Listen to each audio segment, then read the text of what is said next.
Good morning, Northtown. I'm Bryce Johnson. And I'm Josiah Mendoza. Today is Wednesday, April 18th.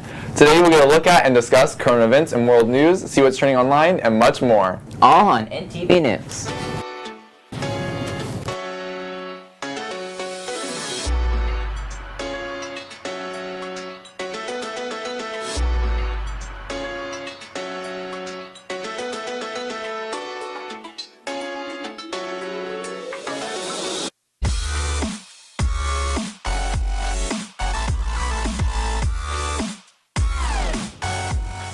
Let's start off with what's buzzing around Northtown.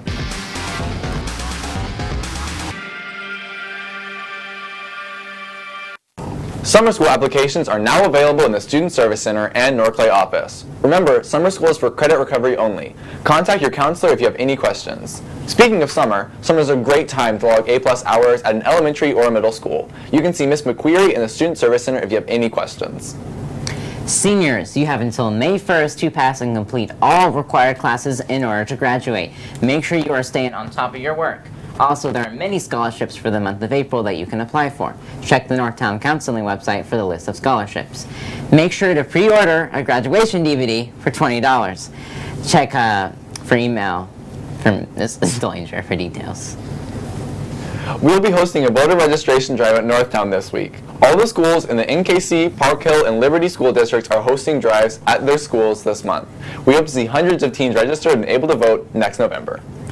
We would like to congratulate the Scholar Bowl team on their undefeated win at districts. They will be moving on to the sectionals next. Good luck, Scholar Bowl. Also, congratulations to Chandler Prater for being the Dorina Award winner for Best Female Basketball Player in Kansas City. Chandler is the first Hornet basketball player to ever win the award, but that's not the only award given to Northtown Lady Hornets. Here is the Honey Hornet Award. We all know who Henry the Hornet is, or at least most of us. But many of us don't know about one unique piece of our girls' basketball team history. The Girls Basketball Honey Hornet Award. The plaques for Honey Hornet started in 1975 and stopped in 2003. On the search for how it began, we discovered the meaning behind the Honey Hornet Award. Dale Williams, who was the first women's coach at Northtown for girls basketball, I believe he's the one who came up with it, and from then on it's carried through every coach since then. I think it's the most prestigious award that we give. It's to the player that represents our program on and, more importantly, off the court. This was one of those special awards that really had nothing to do with athletic ability. It came down to which girl was probably most inspirational to all her teammates. As far as ending, it has not ended. We don't have the plaque that goes into the trophy case that has the individual name plates for each year that we've won, and you know, that's the only thing that has changed with it. In the end, although Honey Hornet didn't continue the way she was from 1975 to 2003, she is still a part of the girls' basketball team. Just with a new look. With Northtown renovations happening more every day, there are big changes right around the corner. One of those changes will be how easy it is to get around. Reporters Mayor Rodriguez and I looked into how accessibility and inclusivity will change with the new school.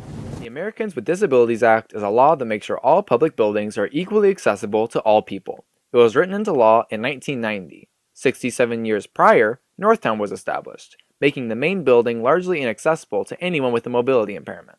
For example, this is Alan Vidal, who ended up in a wheelchair for weeks after a soccer accident. It wasn't necessarily too hard to get around, but it was a lot time consuming. I had to have a friend push me around, and we had to use a lot of the ramps, so sometimes I had to go around the building.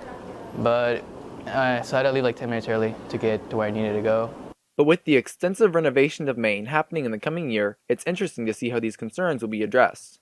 We spoke to Allison Perisic, a graduate architect familiar with the new construction. She's excited for the Maine renovations. When we started working with the North Kansas City administrative team, one of the first things they told us was how inaccessible Old Main was. The current gymnasium and auditorium in Old Main are completely inaccessible. When you try and go down into the gymnasium in the basement, you have to go downstairs. And then when you try and enter the auditorium, there's those steep ramps that are quite difficult for an elderly person or even a young person who's sprained their ankle to navigate.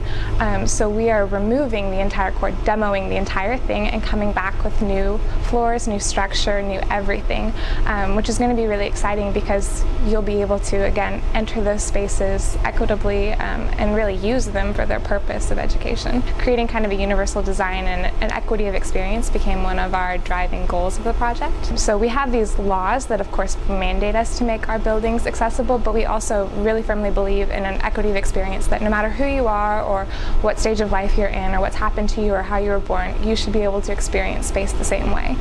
So this kind of guided a lot of our design and a lot of our conversations throughout the process.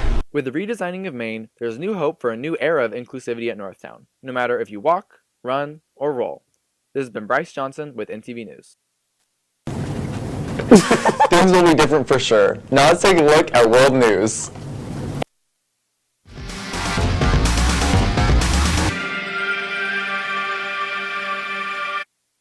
Today in World News, we discuss the controversy surrounding the Starbucks.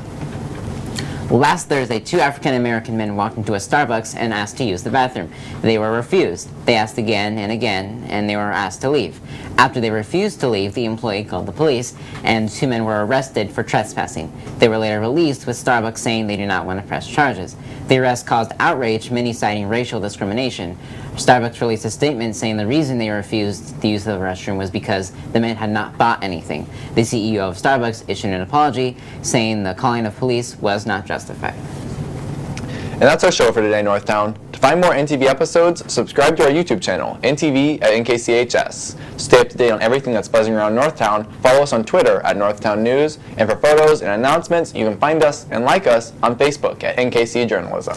Thanks for watching Northtown. Keep it classy. And as always, it's a great day to be a Hornet.